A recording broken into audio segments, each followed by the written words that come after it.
Today we have flash flooding for the Midwest, Plains, and also from Arizona to Texas. Good morning, I'm meteorologist Pew. Today is August 31st, 2025, and it's my birthday. And so heavy precipitation is going to be the biggest risk today, especially for the Midwest, Plains, and Eastern Texas, particularly because these places have already been seeing a lot of convection for the last few days, so the soil is already moist, and so it's going to have a hard time retaining the additional precipitation. For the time frame, starting with the Plains, you guys are already seeing some showers this morning and afternoon, and this is going to persist all day. We may see some heavier precipitation by 5 p.m. Central Time, but definitely expect to see scattered to isolated showers throughout the night and into next morning as well. Most places are going to see an additional 1 to 2 inches of rainfall, but isolated places may see 4 inches or greater. Now from southeast Arizona to Texas, it looks like things are going to start around 19Z, or that's 1 p.m. Mountain Time or 2 p.m. Central Time. And from Arizona to western Texas, you guys are going to see isolated storms, and some places may see isolated 1 to 2 inches of rainfall. Now it does appear that most of these storms will dissipate by night, but for eastern Texas, unfortunately, this looks like this will persist overnight into next morning, and you guys may see an additional 3 inches or greater. Okay, so why this is all happening, if we look at 500 millibars of midway to the troposphere, we can see that we don't really have much going on. In all of the places of concern, there's actually no shear at all, which is why we're going to see all these storms be short-lived. And if we look at the plains specifically, we still have cyclonic flow,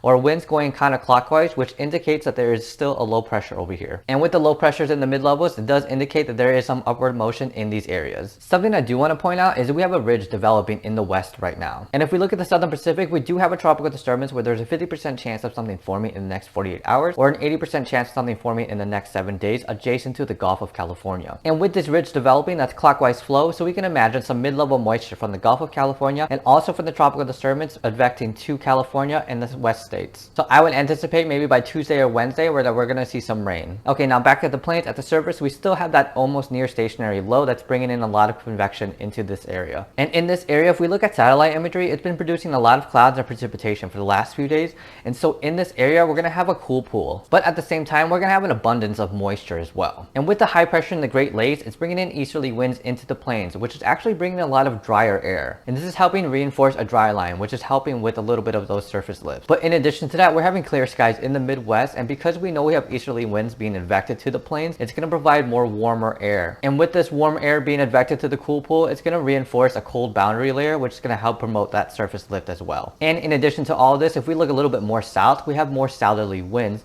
and it's bringing in that moisture from the tropics to the plains. And the same could be said for eastern Texas as well. Because this high pressure is so broad, it's actually still bringing in that moisture from the Atlantic through the southern states into eastern Texas. And to help with the surface lifts from the southwest all the way to the southern states, we do have a stationary front. And that's why